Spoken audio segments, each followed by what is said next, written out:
இது ஒரு மெய்யியல் சார்ந்தது. பெருவெளி என்பது இடம் அல்ல, அது ஒரு இயக்கம் என்பதை நாம் தொடர்ந்து பேசி வருகின்றோம். பெருவெளி என்பது எதற்கு அதுக்கு பெருவெளி என்று வைத்தார் என்பதற்கான ஒரு சுருக்கமத்தை நம்ம தெரிஞ்சுக்கிட்டீங்கன்னா அதனுடைய அடுத்த கட்டத்துக்கு நம்ம நகர முடியும். ஏனென்றால் சிவம், இறை என்று இந்த தத்துவ மெய்யியல் இருக்கிறதே, இதிலிருந்து சிவம், அதாவது அருட்பெரும் ஜோதி, சிவம், பரமசிவம், இது எல்லாம் நான் அறிவியல் பூர்வமான விளக்கத்தை கொடுக்குறேன். ஏன்னா சன்மார்க்கம் என்பது அறிவியல் மார்க்கம். அதனால நம்ம அதை ரொம்ப முக்கியமாக நான் சொல்றேன். சமயம் அல்லது மத நம்பிக்கை சுதந்திரம் என்ற இந்த அடிப்படையில் ஆர்டிக்கல் 25, 26 சட்டத்தில் தான் நாம் எழுப்ப முடியும். ஏனென்றால் இது எங்களுடைய சமயம் சார்ந்து, எங்களுடைய நெறி சார்ந்து இருக்கக்கூடிய முறையை நீங்கள் சிதைக்க கூடாது என்கிற சட்டத்தின் கீழ் தான் அது வருது. ஆர்டிக்கல் 25, 26 தான் நம்ம போடுறோம். வழக்கு கொடுப்பது ஒரு மனு கொடுக்கிற வேலை இல்லை. சத்திய ஞான சபையுடைய ஒரு காலி இடம் நினைச்சிட்டு இருக்காங்க. அப்படி கிடையாது. தன்னுள் கண்ட அந்த செய்தியை தான் புறத்தில் அப்படியாக சத்திய ஞான சபையாக பெருவெளிக்குள் நிறுவுறார். வள்ளலார் இடத்துல ஒரு கட்டணம் கட்டுறது எப்படி முடியுது? யாரு? சாதாரண கைலி கட்டிட்டு போறக்கூடிய ஒரு நண்பர். இந்த சன்மார்க்கை தொட்டால் தூக்கி அடிக்கும் என்கிற அச்ச உணர்வு வரணும். அதான் உண்மை. வேற ஒரு சமய இடத்துல இவ்வளவு அத்துமீறல் நடக்க முடியுமா? அனுமதிப்பாங்களா? முடியாதுல்ல. அப்ப நாம் அனுமதிக்கிறோம்னா நாம் இறுக்கமாக இல்லை என்று பொருள். ஏன்னா இந்த ஆவணத்தில் என்ன சொல்றாங்கன்னா, கிட்டத்தட்ட 12.74 ஏக்கர்ல தான் நாங்க விருத்தாச்சலம் வடலூர் சாலையில் இருக்கிற இந்த தொழிற்பேட்டை அமைக்க போறேன்னு சொல்லியிருக்கிறாங்க. ஆனா 70 ஏக்கருக்கான என்ன விஷயம் சொல்லல. இன்னைக்கு பயப்படுறாங்க. அதனால புரிஞ்சுங்க, இது பயப்படுறாங்க. மக்கள் பிரச்சனையா மாறிட்டு இருக்குதுன்னு தெரியுது. நாம் உறுதியாக இருக்கணும். அவ்வளவுதான். உறுதியாக இருந்தா நிச்சயம் பெருவெளியை மீட்போம். ஏதோ நாம இருக்கல, மக்கள் சிக்கலாக எல்லாரும் கொண்டு வரணும். எங்கெங்கெல்லாம் வாய்ப்பு இருக்கிறதோ அங்கெல்லாம் பெருவெளி காப்பதற்கான வேலைகளை செய்வோம்.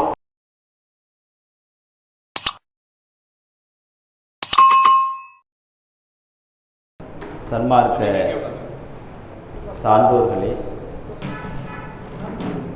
பெரியவர்களுடைய சபையில் புதிதாக ஒன்று நான் சொல்லிவிட போவதில்லை. என்றாலும் ஒரு வாய்ப்பை நாம் தவறவிடக்கூடாது என்பதனால்தான் இந்த நல் நிகழ்வை ஒரு சிறப்பான ஏற்பாடை செய்திருக்கக்கூடிய நம்முடைய இந்த ஒன்றுகூடலை நன்கு ஒருங்கிணைத்து இப்படி ஒரு நல்ல சந்திப்பை ஏற்படுத்திய ஐயா ஜானகிராமன் அவர்களுக்கு உண்மையிலே நான் நன்றி சொல்கிறேன். நண்பர்களே, பேச்சை விட செயல் என்பது தான். நான் எப்பொழுதுமே பேச்சை விரும்புவதில்லை, செயலைத்தான் செய்வது உண்டு. காரணம், ஒரு செயலை விட 1000 மேடைகள் போட்டு பேசுகிற பேச்சை விட ஒரு செயல் மேலானது என்பதை உலகமாறாக நான் ஏற்றுக்கொண்டேன். நண்பர்களே, இந்த பெருவெளி குறித்து நமக்கு சில புரிதல்களும் தேவை. இதிலே இருவிதமான கருத்துக்கள் இருக்கின்றன. நான் தொடர்ந்து முகநூலில்கள் மற்ற சமூக ஊடகத்திலும் நான் தொடர்ந்து பேசி வருகிறோம். இது ஒரு மெய்யியல் சார்ந்தது. பெருவெளி என்பது இடம் அல்ல, அது ஒரு இயக்கம் என்பதை நாம் தொடர்ந்து பேசி வருகின்றோம். அதற்கு காரணம் இருக்கிறது. வெறும் கூட்டம் வருவதனால் மட்டுமே ஒரு பெருவெளி தேவை என்பது இல்லை. ஏனென்றால் திருவண்ணாமலை திருக்கோயில்களானாலும் தில்லை திருக்கோயிலும் இதைவிட கூட்டம் வந்து கொண்டுதான் இருக்கின்றன. அங்கெல்லாம் கூட்டம் வருவதும் என்பதனாலேயோ அங்க பெருவெளி இருக்க வேண்டிய அவசியம் இல்லை. நீங்க வழக்குக்கு போனீங்கன்னா ஒரே ஆர்குமெண்ட்ல தூக்கி எரிஞ்சிருவாங்க. நம்முடைய சப்ஜெக்டை புரிஞ்சுக்குங்க. மீண்டும் மீண்டும் நான் சொல்லுகிறேன், இடம் என்பது சிக்கல் இல்லை. நான் இதனுடைய 2 விதமா பார்க்கிறேன். ஒன்று, சட்ட ரீதியாக நாம் எப்படி அணுக வேண்டும் என்பதும், இன்னொன்று சமூக ரீதியான சிக்கல். இந்த 2த்தையும் நம்ம ரொம்பவுமே ஒரே நேரத்தில் நம்ம செய்ய வேண்டிய தேவை இருக்கு. பெருவெளி என்பது எதற்கு அதுக்கு பெருவெளி என்று வைத்தார் என்பதற்கான ஒரு சுருக்கமத்தை நம்ம தெரிஞ்சுக்கிட்டீங்கன்னா அதனுடைய அடுத்த கட்டத்துக்கு நம்ம நகர முடியும். ஏனென்றால் சிவம், இறை என்று இந்த தத்துவ மெய்யியல் இருக்கிறதே, இதிலிருந்து சிவம், அதாவது அருட்பெரும் ஜோதி, சிவம், பரமசிவம், இது எல்லாம் சூக்குமங்கள், கண்ணுக்கு தெரியாதது. மனித தரத்திற்கு வெளிப்பட்டதனால் அதற்கு பேர் வெளி. ஏனென்றால் இயற்பியலில் நான் அறிவியல் பூர்வமான விளக்கத்தை கொடுக்குறேன். ஏன்னா சன்மார்க்கம் என்பது அறிவியல் மார்க்கம். அதனால நம்ம அதை ரொம்ப முக்கியமாக நான் சொல்றேன். முதலில் வெளிப்பட்டதனால் அதுக்கு பேர் வெளி. அதனுக்கு பிறகுதான் காற்று நீர் இப்படி வந்துகிட்டு இருக்கு. அப்ப ஏன் வெளியை எல்லாரும் சொன்னார்கள்? 6 வயதிலேயே வள்ளல் பெருமானார் சிதம்பரத்திலே வெட்ட வெளியாக எனக்கு காட்சி கொடுத்தார் என்று தான் சொல்றாங்க. அதே போல 6ஆம் திருமுறையில் இன்றைக்கு பல எவிடன்ஸ் நாம வச்சிருக்கிறோம். இது ஆவணப்படுத்துகிற வேலை. நாம் வழக்குக்கு போறோம் அப்படின்னா, இப்ப இந்த வழக்கு சம்பந்தமான சில செய்திகள் மட்டும் நான் சொல்லணும். இந்த வழக்குக்கு போறப்ப ஒரு முக்கியமான செய்தி என்னன்னா, சமயம் அல்லது மத நம்பிக்கை சுதந்திரம் என்ற இந்த அடிப்படையில் ஆர்டிக்கல் 25, 26 சட்டத்தில் தான் நாம் எழுப்ப முடியும். ஏனென்றால் இது எங்களுடைய சமயம் சார்ந்து, எங்களுடைய நெறி சார்ந்து இருக்கக்கூடிய முறையை நீங்கள் சிதைக்க கூடாது என்கிற சட்டத்தின் கீழ் தான் அது வருது. ஆர்டிக்கல் 25, 26 தான் நம்ம போடுறோம். இதுல நுட்பமான ஒரு வார்த்தை இருக்கு, அருங்கூர்ந்து தயவு செய்து கொஞ்சம் இந்த செய்தி மட்டும் நம்ம ஆழமா புரிஞ்சுக்கங்க. வழக்கு கொடுப்பது ஒரு மனு கொடுக்கிற வேலை இல்லை. இன்றைக்கு நான் பல வழக்கறிஞரோட பார்த்து விட்டு கிட்டத்தட்ட 5-6 வழக்குகளுடைய தீர்ப்புகளை படித்து விட்டு பேசுகிறேன். இதுல எசென்சியல் ரிலிஜன் பிராக்டிஸ் என்று ஒரு இடம் இருக்குது. நாம் அதை நீங்க அதை கோட் பண்ணாமல் நம்முடைய வழக்கு நிற்காது. அது முக்கியமான செய்தி.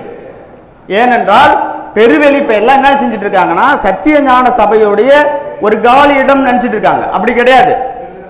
இந்த வெளி பற்றி வெளி, பேரண்டம், அரணண்டம், இப்படி பல அண்டங்கள் எல்லாம் அருள் வெளியில் இருக்கிறதுன்னு ஐயா சொல்றாங்க. தன்னுள் கண்ட அந்த செய்தியை தான் புறத்தில் அப்படியாக சத்திய ஞான சபையாக பெருவெளிக்குள் நிறுவுறார். அப்ப நம்ம என்ன சொல்லணும்னா, பெருவெளி என்பது என்ன அப்படின்னா ஒரு எசென்சியல், இன்றைக்கு சன்மார்க்கத்தினுடைய மெய்யியலுடைய ஒரு எசென்சியல் ஆஸ்பெக்ட்ஸ். அதை நீங்க புரிஞ்சுக்கணும். அதை புரியாம நீங்க வெறுமனே இடம் சொன்னீங்கன்னா, நான் இப்பொழுது சொல்கிறேன், தூக்கி எறிஞ்சிருவாங்க. உங்க கேஸ் கிடையாது. ஏனென்றால் அந்த ஃபேக்டர் வேணும். அதை நீங்க எந்த பெட்டிஷன் போட்டாலும் அதை இணைக்காம நீங்க செய்ய முடியாது. அப்ப இது எப்படி ஒரு திருக்கோவில் இருந்ததுன்னா, ஒரு ஆகம முறைப்படி அமைச்சிருப்பாங்க. எப்படி ஒரு கருவறை, முன்மண்டபம், அதுக்கான பலிபீடம், இப்படி எப்படி ஒரு ஆகம திருக்கோயில்கள், பழம்பெரு திருக்கோயில்கள் அமைக்கப்பட்டிருக்கிறதோ அது போல அதுல ஆகம இது கிடையாது. ஆனால் வள்ளல் பெருமானுடைய சன்மார்க்க நியதிப்படி, சன்மார்க்க மெய்யியல் படி அது பிரிக்க முடியாத அங்கம். இவ்வளவுதான். இந்த விஷயத்தை நீங்க சட்ட ரீதியா பார்க்கணும். எல்லாம் புதுமை கிடையாது, எல்லாம் மனு போடுற விஷயம் கிடையாது, முதல்வருக்கு மனு போடுற விஷயம் கிடையாது. ஒண்ணுத்துக்கு நீங்க டாக்குமெண்ட் நான் ரெடி பண்ணிட்டு இருக்கிறேன். கொடுமையா என்னன்னா, சன்மார்க்க மெய்யியலுக்கான தியரிட்டிக்கல் ஒர்க் கிடையாது நம்மள்ட்ட. தியரிட்டிக்கல் பெரியது, நான் தேடி பிடிக்க வேண்டியதா இருக்குங்கய்யா. இது என்ன, இதை பத்தி ஒரு இப்ப சைவ சித்தாந்தம் 30 விளக்கம் முடிஞ்சிருச்சு. சன்மார்க்கத்துல என்ன, எல்லாம் ஒவ்வொன்று தனித்தனியா இருக்குது.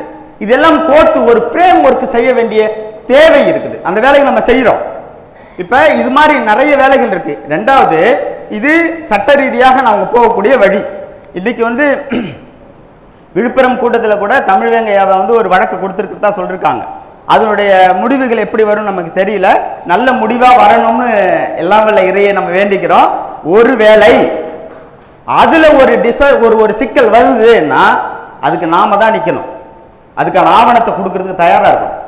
இன்னைக்கு நம்ம கெஞ்சி கேட்க வேண்டியதா இருக்கு. நமக்கு தெரியும், என்னுடைய நண்பர்களா இருக்கிறாங்க, அவங்களுக்கு தான் தெரியும். அவ்வளவு சிரமப்படுறேன். ஒவ்வொரு வெறும் மூலத்தை மட்டும், வள்ளல் பெருமானார் சொன்ன மூலத்தை வைத்துதான் தேடல். அது யார் என்னென்ன சொல்லியிருக்காங்கன்ற எவிடன்ஸ் நம்மகிட்ட இல்ல. ஒரு நூல் கிடையாது. ஒரு நூல் பத்தி எழுதணும்னா அதுக்கு நூல் கிடையாது. எனவே இது ஒரு தியரிட்டிக்கல் ஒர்க். இது இன்றைக்கு இந்த வேலை முடியத்தோடு போறது இல்லை. இன்னும் வருங்கால சந்ததியர்களுக்கு நாம் ஒரு மெட்டீரியல்ஸ் கொடுக்கணும். மெட்டீரியல் கொடுக்காம நீங்க ஒன்றும் பண்ண முடியாது. பாடல் படிச்சுட்டு பொருள் போச்சுங்கன்னு சொல்ல முடியாது. நீங்க மெட்டீரியலா நிறுவனம், இதுதான் சொல்ல முடியும். சைவ சித்தாந்தத்தில் அப்படித்தான் திருமூலர் சொன்னார். அதுக்கு அடுத்தபடியா வரக்கூடியவங்க எல்லாம் அதை தியரிட்டிக்கல் ஒர்க் பண்ணி ஃப்ரேம் ஒர்க் கொடுத்து வச்சிருந்தாங்க.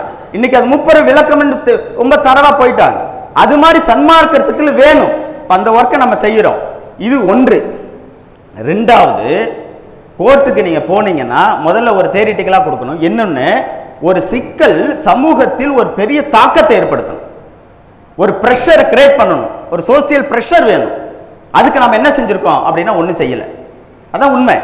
இப்ப இன்னைக்கு நான் என்னுடைய முயற்சிகளையும் மற்ற நண்பர்களுடைய, எனக்கு தெரிஞ்ச நண்பர்களுடைய 58 சபைகளில் கையெழுத்து தீர்மானம் ஏற்பட்டு பெருவெளியில் இந்த மாதிரி இந்த பன்னாட்டு மையம் கூடாது, வேற இடத்துல பண்ணணும்னு சொல்லி கிட்டத்தட்ட 52 சபைகளில் கையெழுத்து வாங்கி முதலமைச்சருக்கு நாம் அனுப்பியிருக்கோம். அதுக்கான எவிடன்ஸ் நம்மகிட்ட இருக்கு. 6 மாசத்துக்கு முன்னாடியே நம்ம செஞ்சுட்டு வரேன். இன்றைக்கு எந்தெந்த சபையில் நான் சொல்கிறேன், அதாவது நான் சொல்றேன் பாருங்க, சோசியல் ப்ராப்ளம் சமூக சிக்கலாக எப்ப எழுதோ அப்பதான் தீர்வு வரும். நல்லா புரிஞ்சுக்கங்க. நாம இங்க அரங்கு கூட்டம் மட்டுமே கிடையாது, இது ஒரு சந்திப்பு. அதனால நாம இதை நடத்துறோம். அடுத்தது ஒரு சமூக சிக்கலாக, மக்கள் சிக்கலாக, ஒரு எசென்சியலான விஷயமா மாத்தணும். அப்ப அதுக்கு என்ன வேலை செய்யணும் அப்படின்னாதான் குறைந்தபட்சம் ஒவ்வொரு சபைகளில் ஒரு தனி மனிதராக இருந்தாலும் சரி, அமைப்பாக இருந்தாலும் உடனடியாக அவர்களுக்கு கடிதம், பையன் சொன்ன மாதிரி கடிதம் அனுப்பலாம். ரெண்டாவது, இதை நம்ம என்னென்ன வாய்ப்பு இருக்கோ அதெல்லாம் பயன்படுத்தணும். இப்ப கூட நம்ம ஐயா சொல்லிட்டு இருந்தாங்க, இப்ப நம்ம பிளான் பண்ணியிருக்கோம் என்னன்னா, இப்ப 23ஆம் தேதியிலிருந்து திருவாரூருக்கு நம்முடைய முதல்வர் ஒரு சுற்றுப்பயணம் வராங்க. அதுல அவரை சந்திச்சு கொடுக்கலான்னு ஒரு நண்பர் சொன்னார். ரெண்டாவது, அதாவது நமக்கு அவங்க ஒவ்வொரு யோசனை எது சரியா இருக்குதோ அதை எடுத்துக்கிட்டு நீங்க பயணிக்கலாம். உங்களுக்கு எது கன்வீனியன்ட்டா இருக்கோ அதை எடுத்துக்கலாம். அவங்க வரப்ப சேவ் பெருவெளி என்ற ஒரு சின்னதாக அட்டையை பிடிச்சி சும்மா நிக்கிறது, ஒன்றும் முடக்கெல்லாம் போட வேண்டியதில்லை, பேசலாம் வேண்டியதில்லை, சும்மா அமைதியா நிக்கிறது. அவர் பார்த்துட்டு போட்டோம். பார்த்துட்டா நிக்காம வண்டி போவாது. சரியா? நான் சொல்வது திருவாரூர் மட்டும் இல்லை, சிதம்பரத்தில் வந்தாலும் நான் செய்வேன், திருவண்ணாமலைக்கு வந்தா செய்யணும். இங்கெல்லாம் எல்லா ஊர்ல இருந்து வந்திருக்காங்க. எல்லாரும் செய்யலாம், ஒன்றும் தப்பு கிடையாது, செய்யலாம். ரெண்டாவது, குறைந்தபட்சம் இதை பத்தியான ஒரு மெய்யலை கொண்டு போகணும், எளிமையா கொண்டு போகணும். இப்ப நாம தத்துவம்லாம் அங்க பேச முடியாது. இப்ப முந்தானத்து வள்ளலார் பணியகத்தின் சார்பில் கும்பகோணத்தில் ஒரு நிகழ்வு நடந்துச்சு. அதுல நம்ம போய் பேசணும். ரொம்ப எளிமையா சொல்றாங்க மக்கள், அதை கேட்டுட்டு போய் சொல்றாரு, வள்ளலார் இடத்துல ஒரு கட்டணம் கட்டுறது எப்படி முடியுது? யாரு? சாதாரண கைலி கட்டிட்டு போறக்கூடிய ஒரு நண்பர் சொல்றாரு. இவ்வளவு பேச்செல்லாம் கேட்டுட்டு வள்ளலார் இடத்துல அவங்க கையை வைக்கிறதுக்கு இவங்க யாரு? இந்த கருத்தை உருவாக்கிட்டா போதும், வெற்றி. இவ்வளவுதான். அதே போல குறைந்தபட்சம் ஒரு விளக்க கூட்டங்களோ ஒரு பரப்புரையாவது ஒரு துண்டறிக்கை எடுத்து நீங்க என்னென்ன அமைப்புகளா இருப்பீங்களா அதெல்லாம் அவங்கவுங்க போட்டுங்க, அதில் பிரச்சனை, அது ஒரு பிரச்சனை இல்லை. இப்ப நாமெல்லாம் ஒருங்கிணைந்து ஒரு குழுவா இயங்கணும்ன்றது சரிதான். ஏனென்றால் தனியாக இருந்தாலும் உன்னை தூக்கி எறிவாங்க, உங்க மிரட்டுவான். அமைப்பாக இருந்தாலும் அசைக்க முடியாது. அதான் விஷயம். உறுதியா நிக்கிறோம். இன்னைக்கு ஐயா செய்யறானா ஐயாவுக்கு பிரஷர் கொடுக்கலாம், ஐயா கூட சுப்பிரமணிய சிவா என்னன்னு நிக்க முடியாது. ஏன்னா எனக்கு அமைப்பு இருக்கு, நாங்க நிப்போம். தனியா ஆள் கிடையாது. புரியுதுங்களா? அதான் விஷயம். இதை நீங்க இந்த விஷயத்தையும் நம்ம புரிஞ்சுக்கணும். ரெண்டாவது, இப்ப இந்த தேர்தல் பத்தியான எல்லா பரப்புரை இருக்கு, எங்கெல்லாம் வாய்ப்பு இருக்கும் மனு கொடுங்க. ரெண்டாவது, ஊடகங்கள் எல்லாரையும் கவர் பண்றதுக்கு ஒரு ஹேஷ்டாக் உருவாக்கணும்.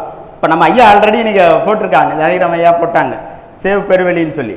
இப்ப அதை நம்ம முன்னெடுத்து, ஏன்னா அதோடைய நமக்கு இப்ப நாம குறிப்பா இளைஞர்கள் அதிகமா இருக்கிறதுனால இன்னைக்கு எப்படி ஒரு டிபேட் ஆகுது, ஒரு தொலைக்காட்சியில ஒரு விவாதம் நடக்குதுன்னா எதை வச்சு ஆகுது? ஹேஷ்டாக் முக்கியமான காரணம். உலகத்தில் இருக்கிறவங்க அனைத்தையுமே ஒருங்கிணைக்கிற ஒரு ஊடகம் அது. அதை புரிஞ்சுக்கிங்க, அதை நம்ம பயன்படுத்தலாம். இப்ப நான் என்ன நினைக்கிறேன்னா, வர 29ஆம் தேதி அரியலூர், தஞ்சாவூர், சிவகங்கை இந்த மாதிரி பகுதியில் இருக்கக்கூடிய சன்மார்க்க அன்பர்களுடைய கூட்டமைப்பில் ஒரு கருத்தாக்கம் கூட்டம் நடக்குது தஞ்சாவூர்ல. அதை ஒட்டி ஒரு ஹேஷ்டாக்கை உருவாக்கணும். ஹேஷ்டாக்னா ஹேஷ் போட்டு சேவ் வடலூர் பெருவெளி. யார் யாருக்கெல்லாம் ட்விட்டர் இருக்கிறதோ, ஏன்னா பிள்ளைங்களுக்கு தெரியும், ஒருவேளை பெரியவங்களுக்கு தெரியலன்னா வீட்டில் இருக்கிற பிள்ளைங்கள்ட்ட கேளுங்க, அவங்க சொல்லுவாங்க. ஹேஷ்டாக் போட்டு சேவ் வடலூர் பெருவெளி அப்படின்னு போட்டோம்னா அது பாட்டு ட்ரெண்ட் ஆகும். அதை பத்தி ஒரு டிபேட் வரும். டிபேட் வரப்ப இயல்பா நம்மள இயல்பா அணுகுவாங்க. ஒரு சிக்கல் வரும். அதை பேஸ் பண்றதுக்கு நம்ம என்னன்னு பண்ணிட முடியும். நாம் நினைச்சிட்டு இருக்கிறோம் எல்லாம் முதல்வர் கருத்துக்கு போலையா அப்படியெல்லாம் கிடையாது, போயிடுச்சு. நான் இந்த உறுதியா சொல்றேன், இந்த தகவலை ஏதோ நம்ம சும்மா சொல்லல, உறுதிப்படுத்தப்பட்டு சொல்றேன். முதல்வருக்கு போகாமலாம் இல்லை, இப்பவே போயிடுச்சு. எங்கெங்கெல்லாம் போகணுமோ உறவின் வழியா அனுப்பிட்டோம், அபிஷியலா அனுப்பிட்டோம், நண்பர்கள் வாயிலா அனுப்பிட்டோம், எல்லாம் தெரிஞ்சிருச்சு. சும்மா இவங்க டிராமா போடுறாங்க, அப்படிலாம் ஒண்ணும் கிடையாது. ஆனால் இந்த சன்மார்க்கை தொட்டால் தூக்கி அடிக்கும் என்கிற அச்ச உணர்வு வரணும். அதான் உண்மை. அதனால நான் போய் வந்து ஏதோ போய் நம்ம நிக்கணும் போட்டு எல்லாம் போராட்டம் அப்படி வேண்டியதில்லை. அவரவருக்கு என்ன வாய்ப்பு இருக்கோ போவுங்க. சுபாஷ் சந்திர போஸுடைய துப்பாக்கிக்கு பயப்படாத வெள்ளையன் அகிம்சையை முன்னெடுத்த காந்தியின் போராட்டத்தை நின்னாரா இல்லையா? பயந்தானா இல்லையா? அதான் விஷயம். அதான் விஷயம். அகிம்சை ஆயுதத்தை விட அகிம்சைக்கு வலிமை அதிகம். அன்றைக்கு அதுதான் நம்ம பேசணும். அதிகாரத்தை பயன்படுத்துவாங்க. ஆனால் நாம் எப்படி உறுதியாக இருக்கிறோம்? நாம் எப்படி நமக்கான வேலைகளை செய்கிறோமா? நம்ம வீட்டு இடம் போனுச்சுன்னா நாம சும்மா இருப்போமா? இந்த எப்படி நம்ம வீட்டு இடம் போக போகுதுங்கிற ராப்பாலா தூங்காம தவிக்கிறோமா? அப்படிதான் நான் தவிச்சிட்டு இருக்கிறேன். அதே போலதான் நம்மளும் தவிக்கிறோம். வெறும் தவிப்பா இருக்க கூடாது. செயலா மாறணும். செயலா மாறாத வரையில் நாம் பேசிக்கொண்டுதான் இருப்போம். அவன் வேலையை தொடங்கிட்டே இருப்பாங்க. இன்னைக்கே பாருங்க, வேற ஒரு சமய இடத்துல இவ்வளவு அத்துமீறல் நடக்க முடியுமா? அனுமதிப்பாங்களா? முடியாதுல்ல. அப்ப நாம் அனுமதிக்கிறோம்னா நாம் இறுக்கமாக இல்லை என்று பொருள். ஒருவேளை நல்லது செஞ்சிருக்கு கவர்மெண்ட். ஏனென்றால் இப்படி ஒன்று நடக்கிறதால தான் நாமெல்லாம் ஒன்னா சேர்ந்திருக்கிறோம். இது ஒரு நல்ல விஷயம் தான். கெட்டதில் நல்லது இருக்கு. எனவே நாம் ஒரு இந்த விஷயத்தை முன்னெடுக்கிறதுல இப்ப நான் என்ன பொறுத்தவரையில் நான் தொடர்ந்து செஞ்சுக்கிட்டு இருக்கிற ஏழை. இப்ப நாம தஞ்சாவூர்ல ஒரு நிகழ்வு, இதை சிவகங்கை மாவட்டத்தில் அந்தந்த மாவட்டத்தில் இருக்கக்கூடிய எல்லாருக்குமே ஒவ்வொரு கட்டத்தில் அங்கங்க இருக்கக்கூடிய தொடர்பு படுத்தி அங்கங்க பொதுக்கூட்டங்கள் என்ன வாய்ப்பு இருக்கோ அதை செய்யறோம். அது மாதிரிதான் பண்றோம். இன்னொன்னு ஒரே செய்தியோட முடிச்சுக்கிறேன். இன்னைக்கு இப்ப வரப்ப இந்த அறநிலைத்துறை அதிகாரியிடம் எனக்கு ஒரு தபால் வந்திருக்கு. இப்பதான் அப்படி சூடா வாங்கிட்டு வரேன். அதுல நாம் மனு கொடுத்தது அப்ப அதுல அவங்க சொல்லியிருக்கிறாங்க, இதுல உபகார சாலை தான். நான் சொல்லல ஆவணத்தை திரட்டுறதுக்கு அப்படின்னு சொல்லிட்டு இருந்தாலும் இப்ப ஆவணம் கிடைச்சிருச்சு. இது ஆவணம். இதை வச்சு இதை ஒரு டாக்குமெண்டா நம்மளால கோர்ட்ல சப்மிட் பண்ண முடியும். ஏன்னா இந்த ஆவணத்துல என்ன சொல்றாங்கன்னா, கிட்டத்தட்ட 12.74 ஏக்கர்ல தான் நாங்க விருத்தாச்சலம் வடலூர் சாலையில இருக்கிற இந்த தொழிற்பேட்டை எதிர் அமைக்க போறேன்னு சொல்லியிருக்கிறாங்க. ஆனா 70 ஏக்கருக்கான என்ன விஷயம்ன்றது சொல்லல. இதெல்லாம் நமக்கு சொல்லணும். ஏன்னா நம்ம முறைப்படி சட்ட ரீதியா நம்ம போயிருக்கிறோம். இது அதாவது தெய்வ நிலையத்திலிருந்து நமக்கு அந்த கடிதம் வந்திருக்கு. எனவே இன்னைக்கு பயப்படுறாங்க. அதெல்லாம் புரிஞ்சுங்க. இது பயப்படுறாங்க. மக்கள் பிரச்சனையா மாறிட்டு இருக்குதுன்னு தெரியுது. நாம் உறுதியாக இருக்கணும். அவ்வளவுதான். உறுதியாக இருந்தா நிச்சயம் பெருவெளியை மீட்போம். ஏதோ நாம இருக்கல, எல்லாம் வல்ல இறைவன் பார்த்துப்பான்றதுல பொய். இறையியல் புரியாதவர்கள், சன்மார்க்க நீதி அறியாதவர்கள். ஏனென்றால் வள்ளல் பெருமானார் நீங்க யோசிச்சு பாருங்க, நடக்கும்னா அது நடக்கும். இவ்வளவு பேரை கூட்டி வச்சு இப்படி ஒரு நிகழ்வு நடக்குதுன்னா அதை தடுங்கடாப்பா அப்படின்னு சொல்றாரு வள்ளலா. இதையாச்சும் புரிஞ்சுக்கணும். இதுதான் விஷயம். இதை தடுத்தாகணும். இந்த பெருவெளியை நாம தடுக்கணும். அதுக்கான மெட்டீரியலிசமாக நான் விற்பேன். அதுல நாம புரிஞ்சுங்க. மெட்டீரியல் போராட்டத்தை விட மெட்டீரியல்ஸ் உங்களுக்கு பேசும். சட்ட ரீதியா எங்க போனாலும் மெய்யியல் தான் பேசுமே தவிர மற்ற எதுவும் பேசாது. எனவே ஃப்ரேம் ஒர்க் முக்கியமானது. ஆவணப்படுத்திற்கான வேலைகளை செய்யறோம். மக்கள் சிக்கலாக எல்லாரும் கொண்டு வரணும். இதுதான் நம்ம அடிப்படையில் இந்த தகவலை சொல்றோம். எங்கெங்கெல்லாம் வாய்ப்பு இருக்கிறதோ அங்கெல்லாம் பெருவெளி காப்பதற்கான வேலைகளை செய்வோம். தொடர்ந்து இந்த பெருவெளியை எல்லாம் வல்ல அருட்பெரும் ஜோதி இறையோடு மீட்டெடுப்போம். நன்றி.